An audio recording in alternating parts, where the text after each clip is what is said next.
सुबह से हमने पहले बैठक की और जिन बिंदुओं पर हमने चर्चा की उन बिंदुओं का इंस्पेक्शन किया।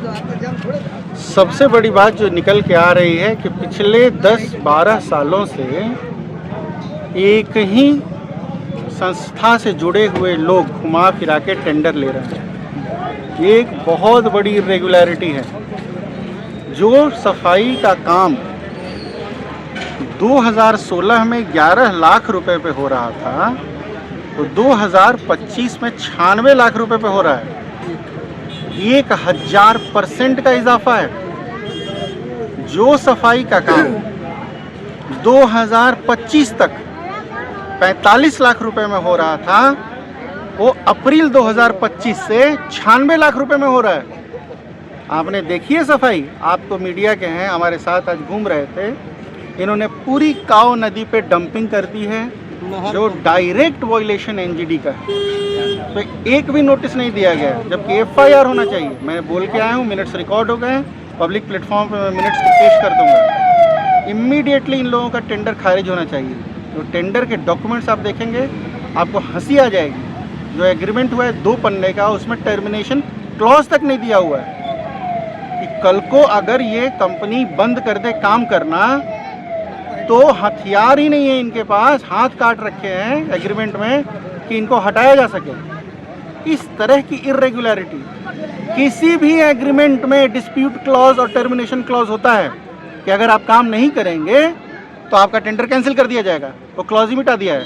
लेकिन ये हिंदुस्तान है, एनजीटी की गाइडलाइंस हैं सॉलिड वेस्ट मैनेजमेंट पे, जिसमें अगर कंपनी कंसर्न कंपनी ठीक से काम नहीं करती है तो उसको टेंडर कैंसिल करके और उस पर एफआईआर करके उसको डिबार करना चाहिए और फ्रेश टेंडर होना चाहिए। और जितने भी नगर पालिका में स्प्लिटिंग करके 15-15 लाख रुपए के टेंडर हुए हैं, सब की लिस्ट मंगा ली गई है।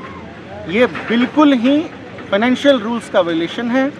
टेबल टेंडर की परंपरा यहाँ चली हुई है और ओपन टेंडर नहीं किए जाते हैं। सड़कें हमने उनका इंस्पेक्शन किया है, आगे बनी जा रही है, पीछे से टूटी जा रही है। 4 ऐसी सड़कें जिसका आज इंस्पेक्शन किया है। एक का मैं नाम बता दे रहा हूँ, अब जाके देख लीजिएगा। नए थाने से शक्ति द्वार तक आगे सड़क बनती जा रही है, पीछे से टूटी जा रही है, अभी कंप्लीट भी नहीं हुई है। और इस तरीके की मेजर इरेगुलरिटीज हैं। हमने इस पे सीनियर ऑफिसर्स को संज्ञान लेने के लिए कहा है, विजिलेंस को लिखने के लिए कहा है, एंटी करप्शन को लिखने के लिए कहा है और इमीडिएटली इनको टेंडर को कैंसिल करने के लिए कहा। माना जाए कि दोषियों पर कार्रवाई तय है 100%। अब हम जिस बस्ती में हम खड़े हैं, यहाँ पर पानी पीने की व्यवस्था नहीं है। ये नालियों का आप हालत देखिए, बिल्कुल यहाँ पे हैजा फैल जाएगा, लोग मरना शुरू हो जाएंगे। बहुत बुरी हालत है भाई। इस पे सभी लोग नींद से जागे। पिछले 5 सालों में कोई काम नहीं हुआ है। चूँकि एक अमुक पार्टी के एक अमुक विधायक थे, जिन्होंने एनडीए का जितना भी एजेंडा था पूरे बिहार में, उसके ठीक उल्टा काम करने का यहाँ पे बीड़ा उठा रखा। उसी की वजह से सारी परेशानियाँ हुई हैं। अब सबको दुरुस्त करें। डुमराव में भ्रष्टाचार नहीं चलेगा? बिल्कुल नहीं चलेगा, कहीं भी नहीं चलेगा। अपना काम ठीक से करना चाहिए। 15 लाख के टेंडर कितने हुए हैं इसका रिपोर्ट मैंने मांगी है, निकलेगी आपको ओपन मीडिया के सामने, ओपन उसको डॉक्यूमेंट करेंगे हम।